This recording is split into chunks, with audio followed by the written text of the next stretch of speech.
Now, after a day on the square, some Ole Miss students and Oxford residents are surprised to find these parking citations on their car. But don't worry, these are simply courtesy parking citations by the new Park Oxford initiative, and fines won't go into effect until November the 26th.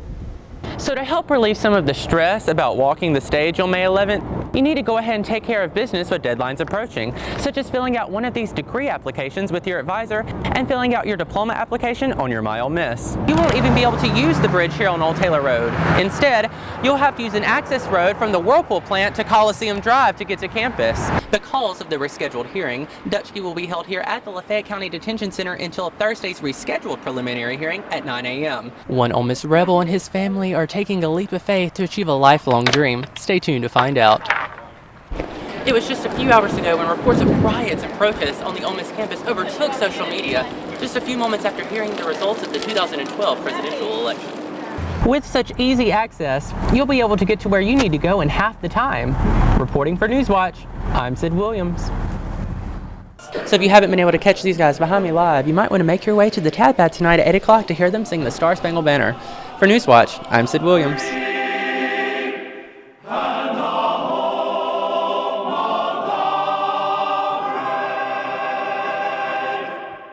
Sam, you're up. You're up. Ole Miss sophomore Sam Kendricks has the best pole vault by an NCAA athlete since 1998, making him the SEC Men's Field Athlete of the Week. But this dream began long before college. Honestly, when I first started pole vaulting, my dream by the end of my high school was to break my school record of 13 feet 6 inches. And I was just pole vaulting from my high school. So I broke my school record in the 10th grade. And we're like, where do we go from here? And we came to Ole Miss, set our eyes higher. So we go to Texas relays, we jump high. I always say we because I never do anything without my coach Kendricks. For Sam, the bar keeps getting higher and higher, but it's the coach behind the athlete that's helping Sam to reach heights that he never even dreamed of. Been proud of Sam ever since he was this big jumping because he's always practiced triple any other athlete that I've ever coached in the event. A lot of successful pole vaulters are actually coaches' kids. You know, each milestone, I remember when he jumped 13 feet, that was a milestone, and then 14 feet, that was a milestone, and then 15, 16, 17, 18, and now the latest milestone, you know, and I thought it would take him several more years to get to 19, but he outsmarted me once again. At the end of the season, Sam and Coach K will go to Iowa for the USA Championship, where the top 3 vaulters will advance to the World Games. But win or lose, the sophomore is just happy to be a rebel. It's not a job. It's not an occupation. It's something I feel privileged to come out here and do every day for Ole Miss.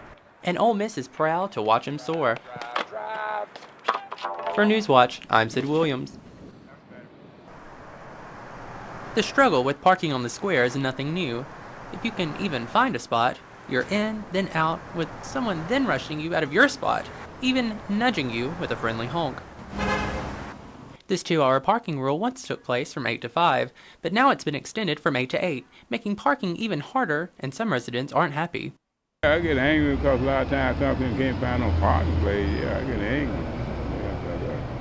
A lot of folks just look like they be just parking here, going party and stuff. And you know, when people become up here for business and things, they can't have no parking place. Even some of our clumsier residents resort to now walking to the square, acknowledging yet appreciating the parking problems in Oxford. It's a hard problem to have because we want to support our businesses on the square. We want to make it fair for folks. We're a small town with growing pains. But which growing pain exactly is the cause of the additional 2 hours of penalty parking? We had originally planned to stop it at 5 or 6.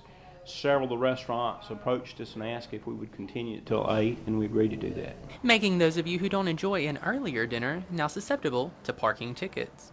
Now, after a day on the square, some Ole Miss students and Oxford residents are surprised to find these parking citations on their car. But don't worry, these are simply courtesy parking citations by the new Park Oxford initiative, and fines won't go into effect until November the 26th. Inside these pamphlets, you'll find maps and instructions about the fines officially taking place the Monday after Thanksgiving. Reporting for Newswatch, I'm Sid Williams. The National Signing Day. As you can see, men aren't the only ones attending the National Signing Day event held by the Ole Miss Quarterback Club. But why? Well, I think they didn't want to have their husbands, spend all the money today, so they came to keep an eye on the checkbook. But it just speaks to the passion, that we're growing every single day. It speaks to the passion that we have historically. That ladies they want to come out and support their husbands, but they know football. But this is anything than just a good old boys club. We women are very passionate about what we love, and I love Ole Miss. It is a man's world, so to speak, but we women are the old saying that behind every good man is a great woman. Well, behind all these great men here is some great women that love this family and love this university. Rain, sleet, or snow, you can't keep these women away. But some are fighting even more obstacles to be here, even something like cancer. But that's why the hat and the no hair and all that stuff. So it was a good opportunity for me to come, and I wouldn't have missed it for the world because I knew it was going to be huge. Both men and women attending the Signing Day fundraiser at the Oxford Conference Center are anxious to see these top-ranked recruits in the upcoming football season. For Newswatch, I'm Sid Williams. With the installation of roundabouts on one of Oxford's busiest roads, traffic flow is both better and safer. Before the additions, however, the intersection of Highway 6 and South Lamar Boulevard had its share of bumps in the road. The initial structure, shown in red, had drivers collectively losing over $800,000 annually between wasting gas and crash costs. The current structure, shown in blue, cost over $1 million to build, but has cut crash and fuel costs by more than 50%. These were benefits the mayor of Oxford says he didn't foresee. I was a doubter. I didn't know that we would, that they would help. They have been a tremendous boost to traffic control in this community. Now residents say the city should give roundabouts another go. I was shocked that it took us so long to get roundabouts. It's definitely the thing to do on Old Taylor Road. Traffic is still bumper to bumper on Old Taylor, a direct and busy route for students traveling to campus. One commuter wonders why, after the successful improvements on South Lamar, the city has proceeded with caution when it comes to adding roundabouts here. Traffic cuts time, and it's taking too much class time and stuff. Like to get to class, definitely, yeah. So someone needs to definitely do something about it. And something will be done. After disputes between the city of Oxford and the university on funding, the Mississippi Department of Transportation has decided to fully pay for the project. And Ole Miss is excited for the larger transformation coming to Old Taylor.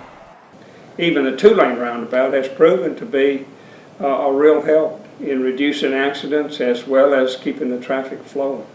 So a four-lane roundabout, I'm interested to see how a four-lane roundabout will work. And in this digital projection, you can see how the $20 million project will four-lane to the entrance of the new Baptist Hospital. Construction is set to begin in October, only getting worse in the summer of 2014. You won't even be able to use the bridge here on Old Taylor Road. Instead, you'll have to use an access road from the Whirlpool plant to Coliseum Drive to get to campus. The project's expected to end before the 2014 school year begins. MDOT is aware of the implications if the project takes longer than expected. This is a really complicated project on Old Taylor Road. It's, MDOT knows they've got to have this ready. If they run 2 weeks late, we're at the end of August with this thing, and it stands to be a catastrophe. So everybody's on notice that we got to get this thing done. Get it done and make the Oxford commute faster and safer. For Newswatch, I'm Sid Williams. Good afternoon, Oxford Floral. This phone has been ringing off the hook all day. And the ringing is not expected to stop. Preparations are underway to make sure your day is filled with hugs and kisses thanks to local florists in the Oxford area. And you can only imagine how many roses peddle their way out of the store less than 24 hours until Valentine's Day. We usually order about 3,000 roses. And at $7 a pop, florists welcome all customers and keep their doors open to guarantee you get that perfect jaw-dropping arrangement and sometimes from an unexpected source. My favorite are the secret admirers because we cannot tell who the secret admirer is, and people always call us and want to know who the secret admirer is. And it's not always the guys placing the order. We had a mom call and wanted to deliver a bouquet of flowers, teddy bears, and about 10 balloons to the fraternity house for her son. And we all tried to talk her out of it, but yeah, Mama thinks she knows best. So whether from your mother, to your lover, or whatever the case may be, arrangements can be made for you this Valentine's Day. For Newswatch, I'm Sid Williams.